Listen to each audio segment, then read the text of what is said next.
Welcome back to Temporal Directive, the Star Trek fan podcast, rewatching the entire franchise in chronological order. I'm Gary. And I'm Tom. And this week, we're watching Star Trek Enterprise's The Expanse.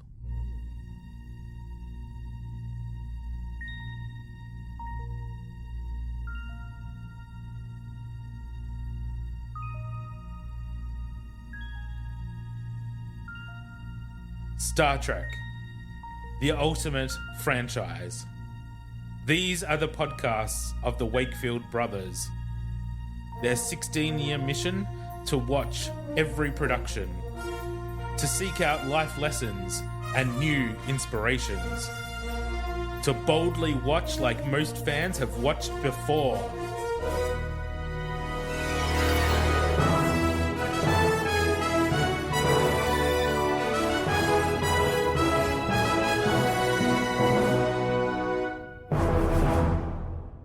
The Expanse, its own TV show. There is a show called The Expanse. Yes, this is not it. No, I figured that. Hello, welcome. Hello. Oh yeah, how you going? Good. How are you doing? I am doing semi-okay. Okay. Well, that's good. Good.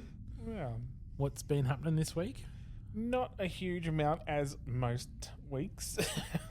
That is true. I've got a couple of. I've been kept up a bit late at night because I can't sleep because I've got to put my dog down. Yeah, you mentioned that last week. Yeah. It's sad news. And that's coming up tomorrow. So, last days with him. Not fun. No, not fun at all. But, it's the best thing for him. But it's just sad. Yeah. So, I've just been spending a bit of time with him, a little extra. And Yeah. that's about it, really. Yeah. Yeah. And I've realised that what I do when I stress and when I have anxiety and things like this are going on is that I have our mother's gene of spending. Oh my God. Yes. Yeah, so I may, how I just bought like one series of something. Now Yeah. I may have multiple Blu-rays and DVDs coming to Oh the my house. God. You need to control that. Neither of us are particularly well off. No, that's exactly right.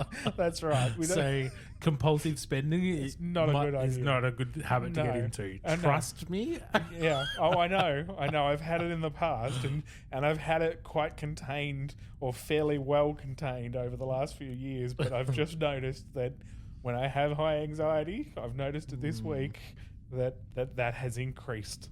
Maybe you need to lock your cards away when Yes. you have stress. I have noticed the correlation, so I need to rein myself in. Yeah. Because there'll be quite a few packages coming over the next couple of weeks. No, I can remember. At least I'll have a lot of things to watch. You will have plenty of distraction. Yes, definitely. I went and saw a production of 1984 on stage. Oh, yes. Yeah, you were saying you were going to see that. That was a couple of nights ago in Devonport, and it was excellent. Yeah, it Yeah? was a really, really, really good production. But you can't go see it. It was only one night. So Yeah, okay. Well, okay. yeah. Having said that, 1984 is probably the only story or book or something that I think that you and me disagree on anyway. You don't like 1984? Yes. Remember? Yes. No, I don't They don't remember that? I probably blocked it out so that I 'Cause keep you- talking to you. That's it, pretty much. How do you not like 1984? Yeah, I know. That's what you said Everybody last likes time. 1984. It's like Yeah. a classic. Yes. And it's so relevant to today's climate. Like, what is wrong with you? Yes, these are all the things you said last time I told you that. But I just don't like the story. I just don't like it for some reason. It's just, I understand the relevance. I understand all of that kind of stuff. I just don't like the story for some reason. It's just not for me. Anyway, it was a very good production. Yeah, nice. And maybe if you went and saw it, maybe you would have enjoyed that more than you enjoyed the book. And that's highly probable too, because books and things like that are a lot different or tend to be different. Yeah. Yeah. Anyway. Let's get into this week's episode, shall we? Okay. It is the season 2 finale. Yay! Called The Expanse. Yep. It is the start of a new focus for Star Trek Enterprise. Isn't that exciting? Yes. Written by Rick Berman and Brandon Braga. Who are they? The creators. Directed by Alan Croker, who has directed lots. Air date was May 21st, 2003. And the IMDb synopsis reads, an alien probe launches a devastating attack on Earth. Archer, still being hunted by the Klingons, brings the Enterprise back home to investigate. Okay. This, in my research before we go and watch it, the episode was nominated for an Emmy Award for Outstanding Special Visual Effects for a Series. Dennis McCarthy's music composition also received an Emmy nomination. Nice. So 2 Emmy nominations in this episode. All right, let's go watch it. Okay. And we're back. They fucking blew up Disney World. I don't know if they actually got Orlando in that attack on Florida. But yes, anyway, sorry. We're back. Yeah. I'm just worried about the mouse. Yeah, I'm sure they totally... Well, they probably did. It looked like a pretty big explosion. Yeah. Yeah. But, you know, Trip's sister, who only existed for the 2 seconds before he said she's dead, died. Because I'd never heard of his sister before. Does that matter? No, but I mean, like... I didn't know Picard had a brother till he mentioned it.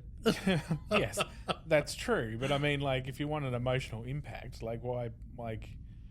I don't know, it just seems weird when they do stuff like that. I don't think it was supposed to be emotional for you. I suppose you were supposed to feel sorry for Trip.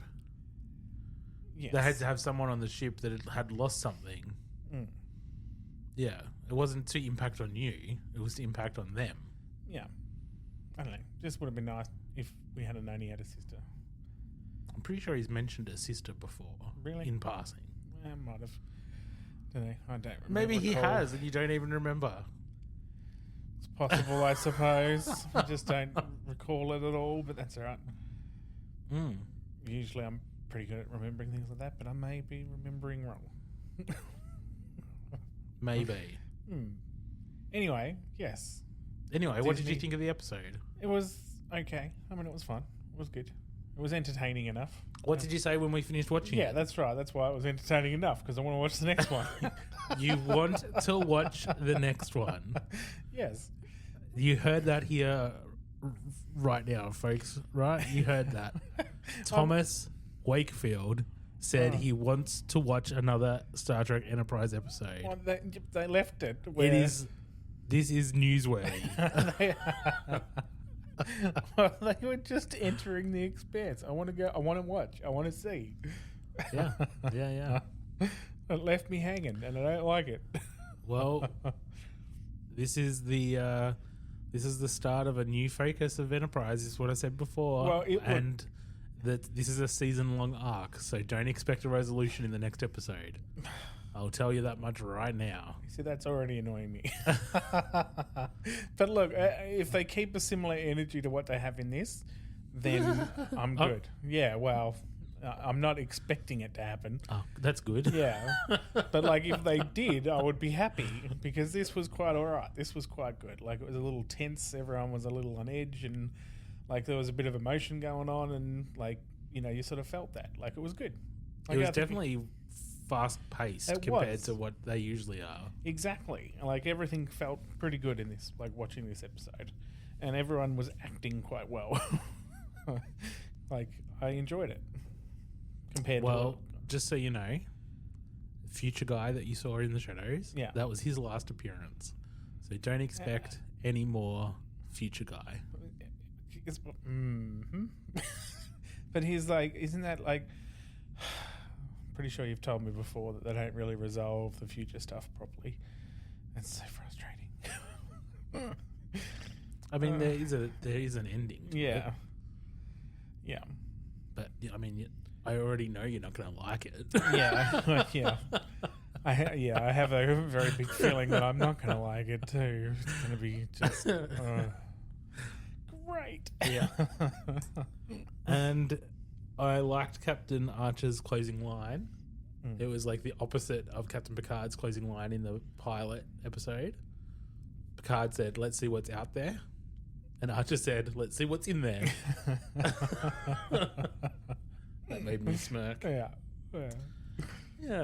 I think the energy in this one was quite good. I think it was okay. I think it was definitely like 2 seasons of Enterprise greatest hits. Like, let's get the Suliban, let's get the Future Guy, let's get the Duros and the Klingons, and and the Vulcan ambassador, and shove it all into one 45 minutes window and just see what happens. Yeah, pretty much. But I think it was cohesive enough to make sense and to set up for the next season. Yeah. Maybe it didn't have like some of the more, I don't know, they kind of had the emotion of the attack, and Trip's reaction to his sister dying in that attack and stuff was good, but yeah, I don't know what I'm saying. Like, apart from that, it just seemed quite surfacey. Yeah. You know what I mean? Yeah. Not that that's a bad thing for a big season final. Like, yeah. It's supposed to be a big episode like that. That's what they do. But yeah. Anyway.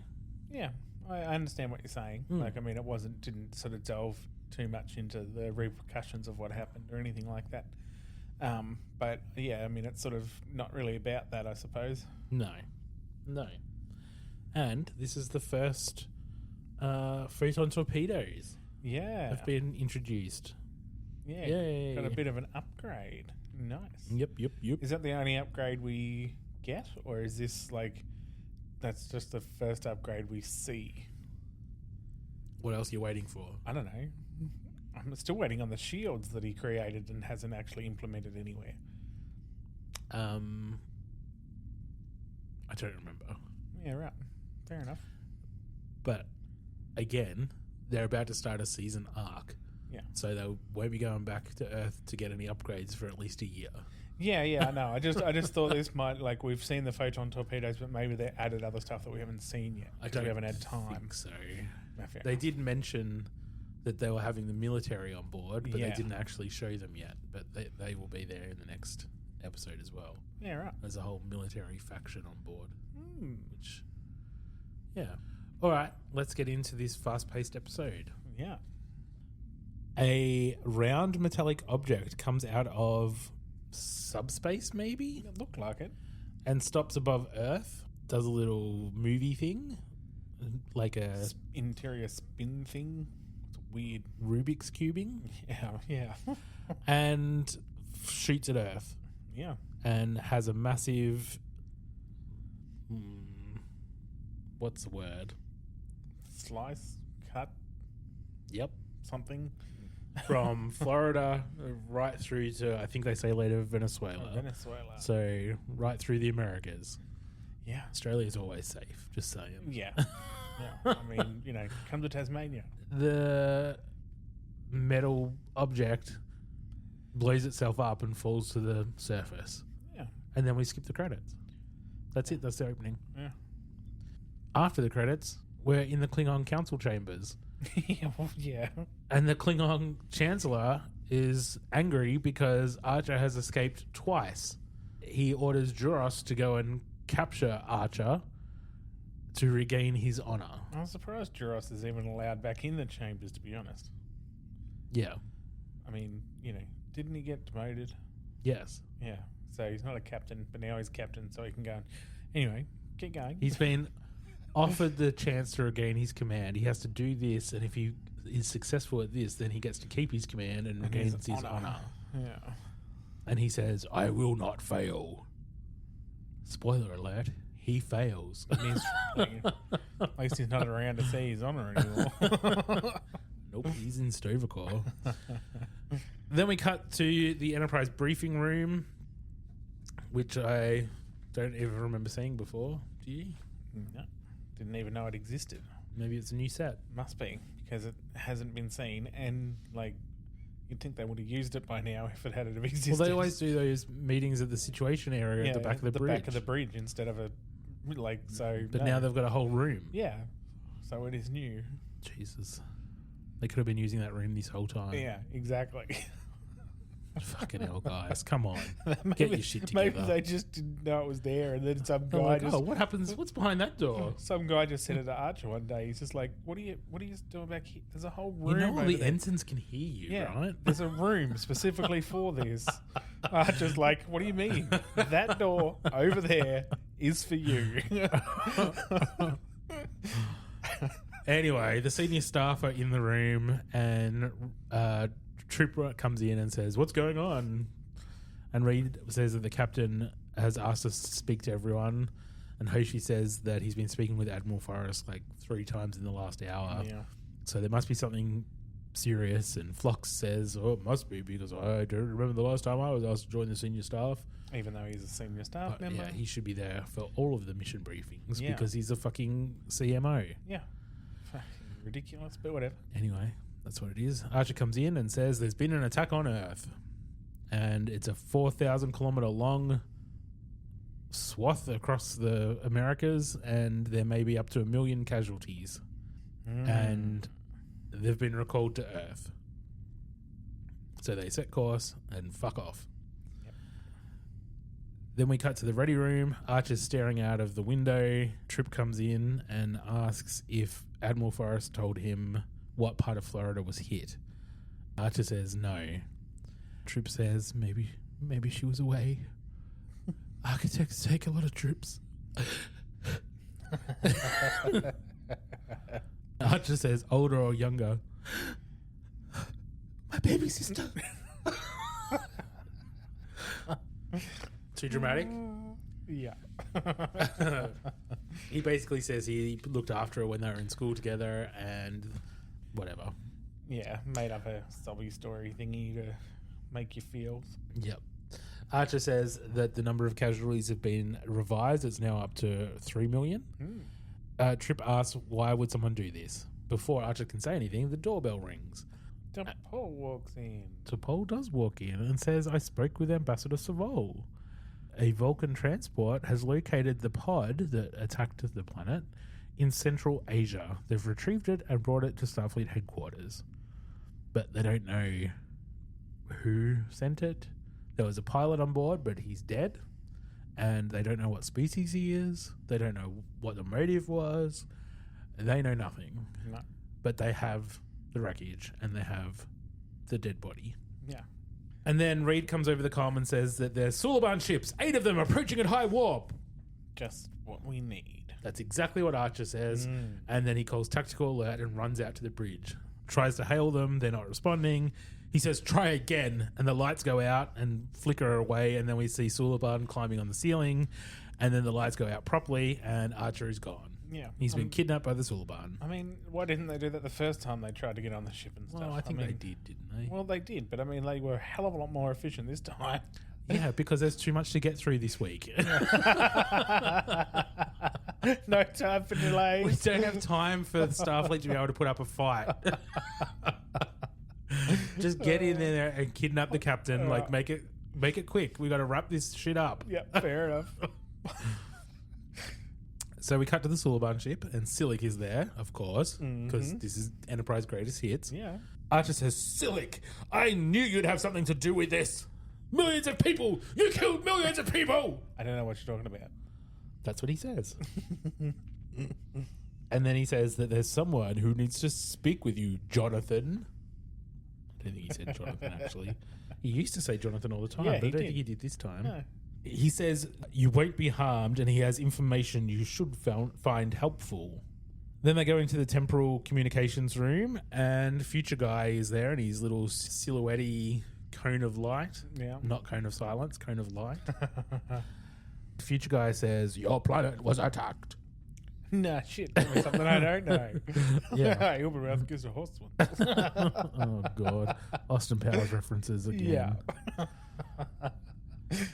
Future Guy says the probe was sent by the Zindi. They learned that their world would be destroyed by humans in 400 years. They were told by people from the future, people who can communicate through time. And Archer says, are they the ones the Suliban are working for?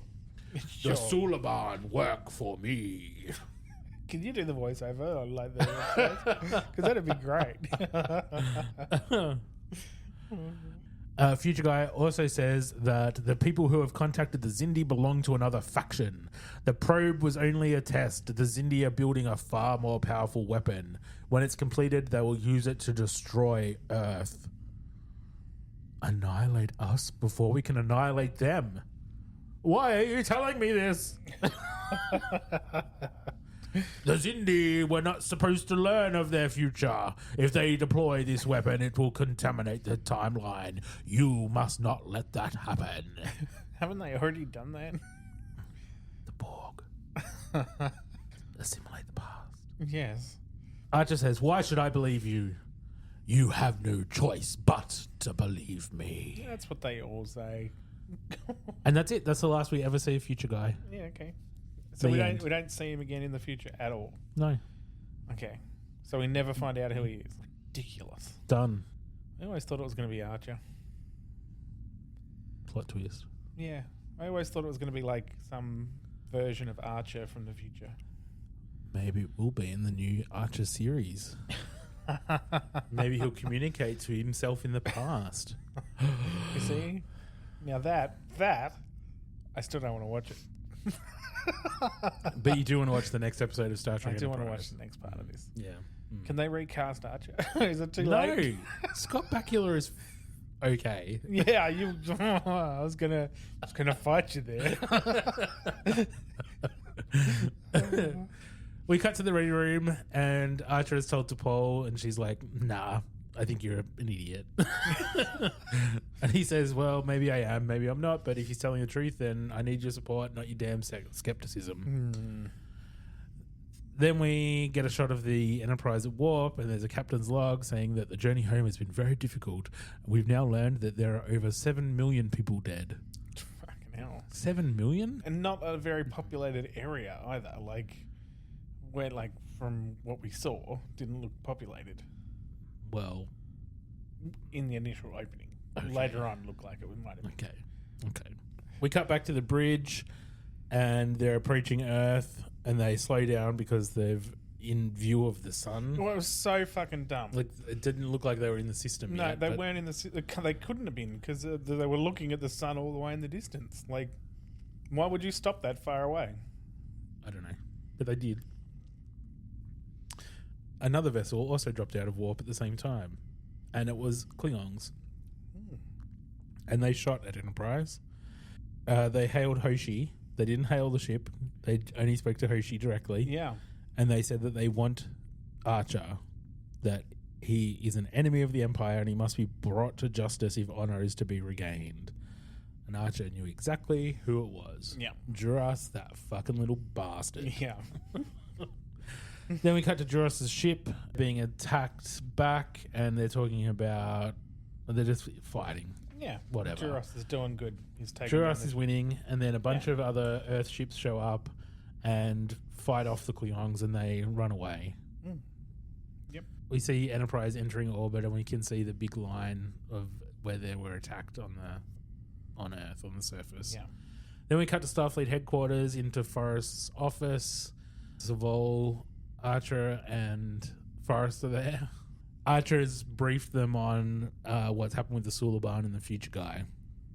And Savol says that the science directorate has determined that time travel is impossible. That's impossible. And they go back and forth a little bit. Like, the coordinates that the Future Guy gave you are inside the Delphic Expanse, which is a region of space nearly 2,000 light years across. Vulcan ships have entered it, but only a few have returned. Archer thinks of it like the Bermuda Triangle. Yeah, it's so dumb. Yep. And then Savol says, there has been reports of fierce and dangerous species, unexplained anomalies. In some regions, even the laws of physics don't apply. 20 years ago, a Klingon vessel emerged from the Expanse. Every crewman on board has been anatomically inverted, their bodies splayed open, and they were still alive. You'd be more than foolish to pursue this course of action.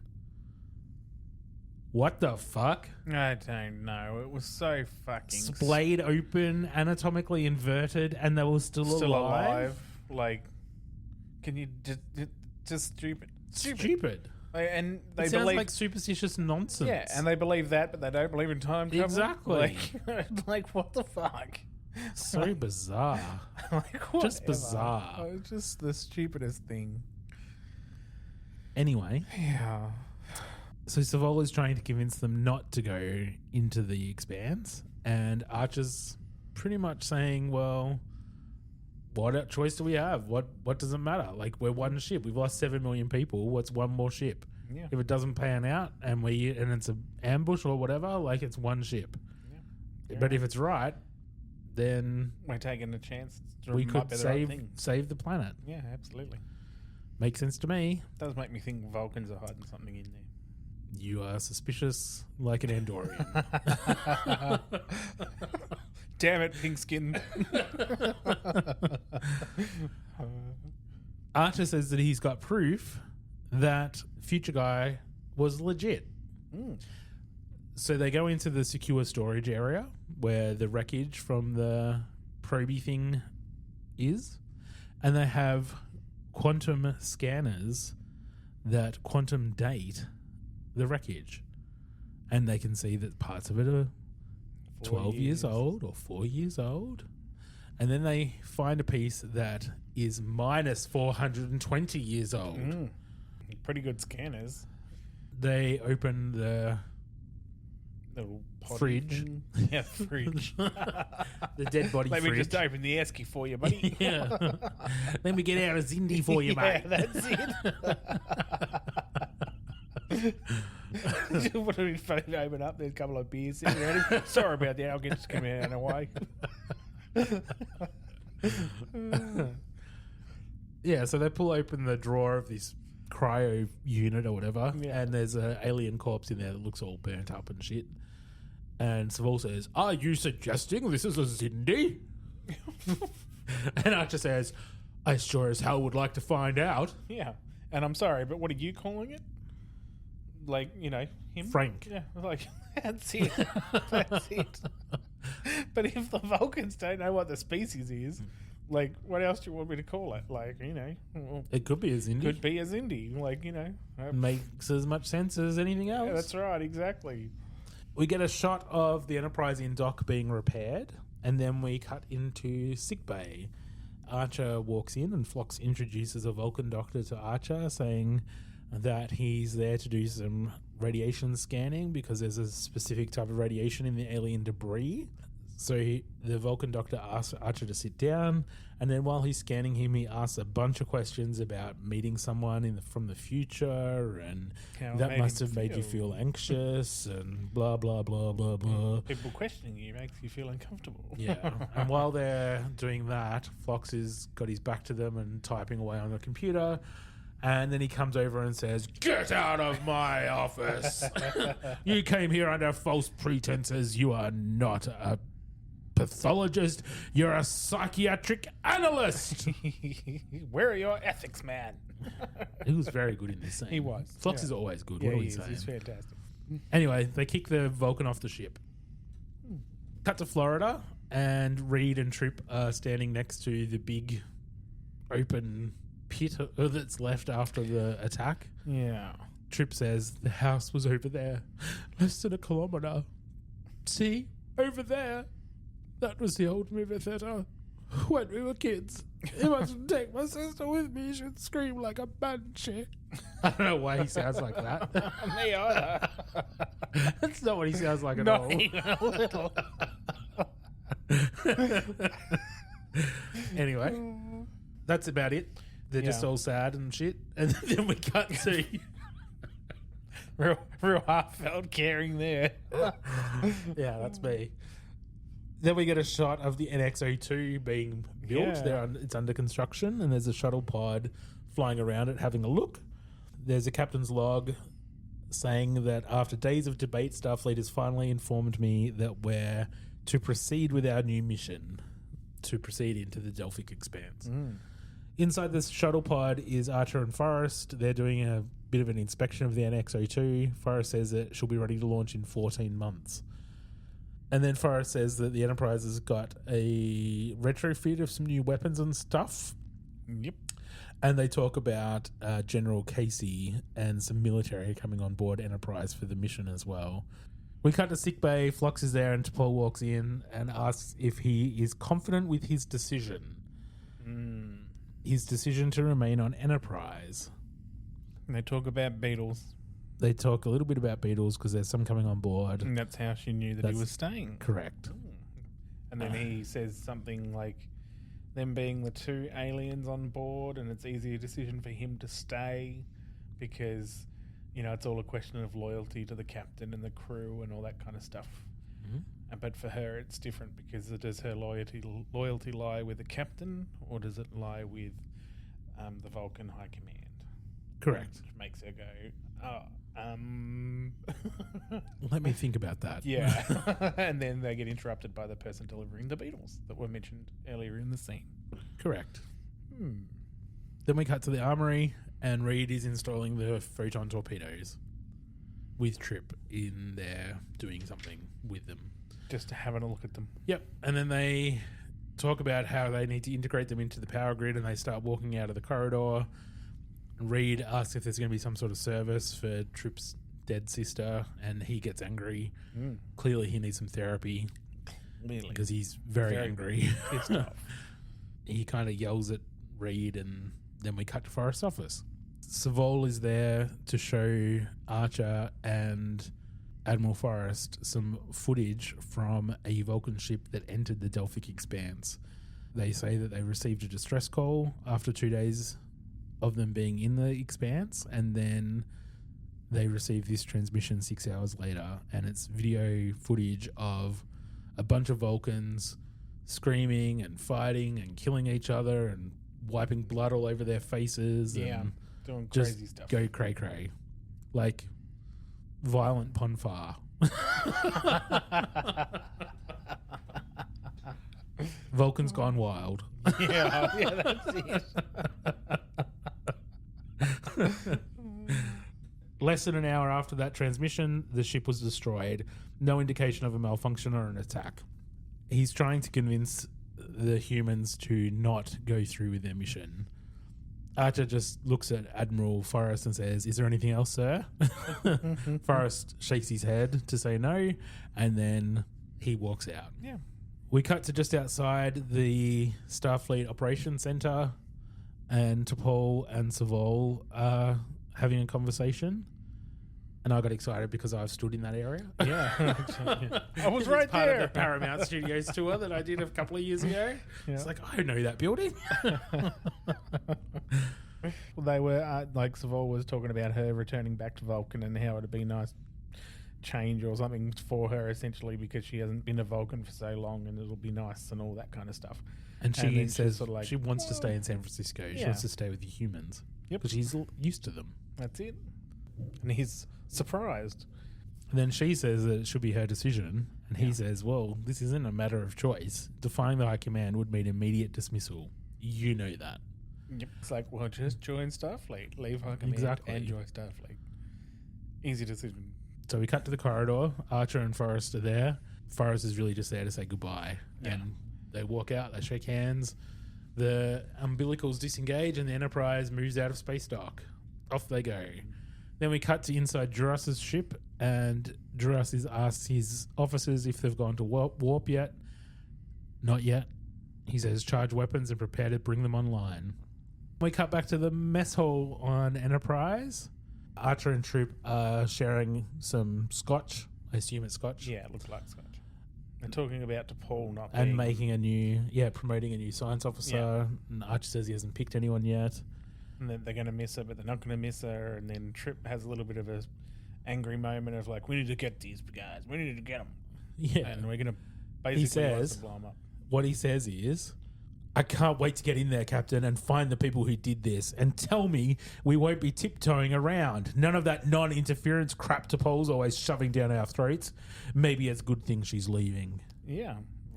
Great attitude to And go Archer does not say, whoa, cowboy. Yeah. Archer says, we'll do what we have to, Trip, whatever it takes. Yeah. what the fuck? Yeah, I mean, One really. attack and they lose their humanity? Yeah, exactly. Like, great. Like, calm the fuck down, guys. Like, what are you doing? Yeah. Like, exactly. do you want to make it worse? Exactly. You're only making it worse for yourself. Jehovah, Jehovah. While they're sitting there, the ship judders, and then we cut to the bridge. T'Pol says that it's Duros. They're under attack again. Archer says, you wanted to test those new torpedoes, let's go. So they fire at Duros' ship. The Klingons weren't expecting antimatter warheads. You got that right. So they pretty much get their asses kicked. Pretty quick. Pretty quickly. Yeah. They have to drop out of warp because they're fucked. And so Enterprise just speeds up and leaves them behind. Like, take that, Klingons. Yeah. And they're heading to Vulcan space. They speed up because they think, well, if we get to Vulcan space before the Klingons get their engines back up, they'll probably think twice about giving us any more trouble. We cut to the ready room. Archer has a plate of food in front of him, but he's not eating it. And he has a book in his hand, but he's not reading it. And then T'Pol comes in, says that they're 2 days away from Vulcan. Archer tries to say things like, you'll be eating some real Vulcan food soon. Won't that be good? You won't have to smell us anymore. Won't that be nice? And she's like, I've got used to all that shit. Yeah. Yeah. Anyway, she says that she doesn't want to leave. She wants to stay on Enterprise and go with them. And he says, I don't think the High Command would ever agree to that. Yeah. And she says, I'm going to resign my commission. Yep. It's no time for me to be leaving Enterprise, and you need a science officer, whether she's a member of the High Command or not. Yep. So he walks out onto the bridge and tells Travis to set course for the Delphic Expanse instead of Vulcan. Mm-hmm. Nice and easy. Good decision. Then we cut to the Enterprise dropping out of warp, and the captain's log says that they've been traveling at warp 5 for 7 weeks, and the crew is anxious to begin their mission. Well, yeah, 7 weeks of just warping would be really fucking dull. Yeah. Looking out your window going, Can we shoot someone already? Yeah. Where's Something. Where are those Klingons? That's it. Where's that Duros? Fucking. So they're coming up to the big purple cloud that is like the Great Barrier around the Delphic Yeah. Expanse. They say that the Vulcan said that the Expanse is surrounded by thick layers of thermobratic clouds. Mm. And when their last ship went in, it took them almost 6 hours to get through it. They can't scan beyond the perimeter, so they head on in at 0.2 impulse. Very slow. Very slow. Then it sort of fades to a bit later. Archer asks if they've got anything on the scanners yet, and T'Pol says no. Hoshi says, well, we've been in here for more than 6 hours. And Archer says, let's be patient. 7 weeks now, 6 hours. It's like, when the fuck is this going to be over? Give me something to do! And then Right on T'Pol cue. notices Klingons. Mm-hmm. There are 3 Klingon ships coming up behind Enterprise and firing. They shoot, and shoot. They realize that the Klingons won't follow them into the actual Expanse, Yeah. so they try to go faster. 2 of the Klingon ships go, fuck this, and Well, turn yeah, go around. on. Yeah. And Duros doesn't want to let it go, so they go into a thicker, darker cloud that's quite large, and they do a loop to go up and over the Klingons, Behind the and come Klingons. up behind them, and they shoot them, and they explode. Yeah. That's Duros done. Don't have to worry about him again. Mm. No one will hear the name Duros ever again. No, that whole house is dead now, right? That whole house is Yeah, gone. that's right. He was the last of his name. There will be no honour bestowed. So once the Klingon ship is destroyed, Archer says, let's see what's in there. And off they go. And then the credits roll, and Yep. I go,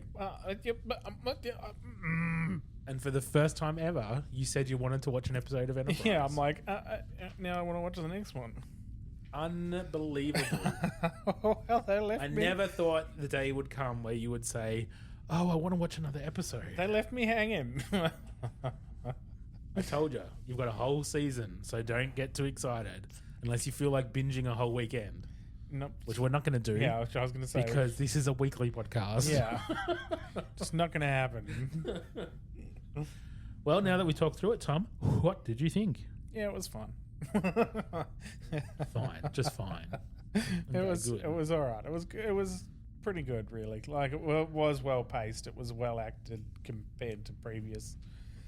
Good story. Hopefully the story, if it's a season arc, hopefully there's a good payoff at the end. Otherwise I'll be not so happy. But I'm more like, it's all right. So it's good. It was good. And what is the life lesson in this episode, Tom? Vengeance is good. That seems to be the message. I don't know right? that that's the right message. But that's the message they were giving. I mean, it was. I mean, you know, like, you know, the lesson is what they you are trying attacked to. me. I am going to go after you. Yeah, that's I'm gonna right. Hunt you down. Yeah, they punched first. We're going to go and beat the fucking living shit out of them. Yeah. That's what they're trying to tell us, right? Let's talk about IMDb ratings for this episode. Our examples of 1 episodes are Voyager's Threshold and Next Gen's Code of Honor. Examples of 10 episodes are Next Gen's Tapestry and Deep Space Nine's Far Beyond the Stars. What should we rate The Expanse? I'm going to go with probably an 8, 7 or 8. 7 or 8. It was all right. It was pretty good. Yeah, I think I'm okay with an 8. Yeah. Yeah, Dead Stop was an 8. Yeah. Shockwave Part 2 was an 8. Yeah, I'm okay with an 8. Yeah, I think an 8's pretty valid. Okay. Yeah. 8 it is. Now, it is the end of season 2. Mm-hmm. So, one of the things I think we need to do at the end of when we finish a season is maybe have a look at some of the ratings we did and make sure that they're accurate. Yeah. Because I think sometimes we can Get emotionally invested in the we can get a bit carried away in the episode and maybe rate it too high or too low, and maybe we need some perspective.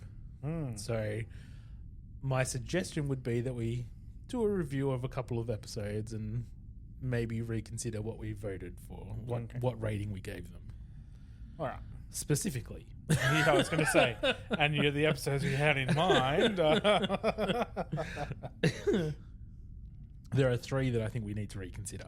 Okay. The first one is Stigma. Yep.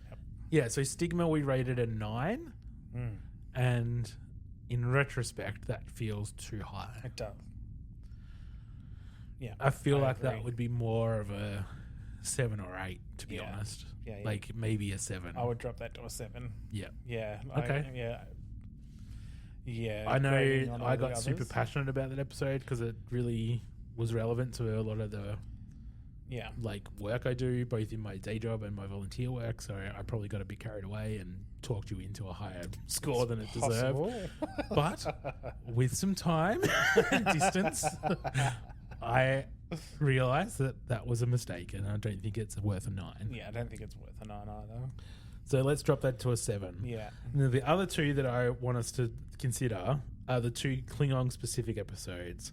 So we did 2 episodes. One was Marauders, and we gave that one a 7. And then the other Klingon one was Judgment, which is the fake Rurapente one, which we said was a little better than than Marauders. So we gave it an 8 based on that. I'm pitching that we drop that to a 6 for Marauders and a 7 for Judgment, because I feel like both of them are too high. Yeah, well, the Marauders is because Marauders mining we rated the same as A Night in Sick Bay, which is and not I just right. don't think that's Which accurate. is not right. I think A Night in Sick Bay was better. Yeah. So, What was are it you not? happy to jump that down to 6 and 7? Yeah, I would. We need to drop it because it's not the same as Yep. Not in Sick Bay. Done. Yeah. Those were the ones I wanted to talk about specifically. Yeah. Top rated episode for the season was Carbon Creek. Yeah. Okay. Yeah. Yep. Which was a great episode. Yeah, it was. And of course, the lowest episode this season was Precious Cargo. Yeah. Which we gave a 1. Yep. So we went from we had our lowest episode so far, and also one of the highest episodes we've ever done in season 2. Yeah. This season was an improvement from last one. Like, I feel like I'm enjoying it more than the first. I might not sound like it when I'm talking about it, but I feel like everyone in the show is a little bit more seated in their characters, and I think it's coming through on the screen, so I think I'm enjoying it more because of that. So yeah, I think I'm enjoying it a little more. And like, you know, that last episode did make me go, hang on, I want to watch the next one, which is unusual. Like I said, I seriously never thought I would hear you say that. Yeah. So I think it's on an upward streak for me overall. I mean, obviously, even the future ones we're going to get to with Next Gen, Voyager, Deep Space Nine, etc. There's going to be episodes where I'm like, oh my god, for fuck's sake, because like not every episode's gold. What do you mean? I love Star Trek, like, as you know, because you love it just as much, or if not more. Like, you were the one who introduced it to me when I was a little kid. So, like, it's a huge part of our lives, but it's definitely not the be-end and end-all of TV. All right. So, while we're talking about scoring, Tom, our season 1 scores averaged 5.6. So it's interesting that you say season 2 is an improvement, because our average score is 5.1. Oh, right. So our average score has actually dropped. Well, there you go. Quite significantly. Perspective is that it is. Yeah, there you go. All right, I guess that's it for season 2 and for this week's episode. So if you want to talk to us about what you thought of this episode, or Star Trek in general, or Star Trek Enterprise season 2, or what we should look forward to in season 3, get in touch. You can find us on Facebook at Temporal Directive Podcast, and Instagram, just Temporal Directive. Or you can email us at wakefield_productions@outlook.com. We'll be back next week with the season 3 premiere, The Zindi. Live long and prosper.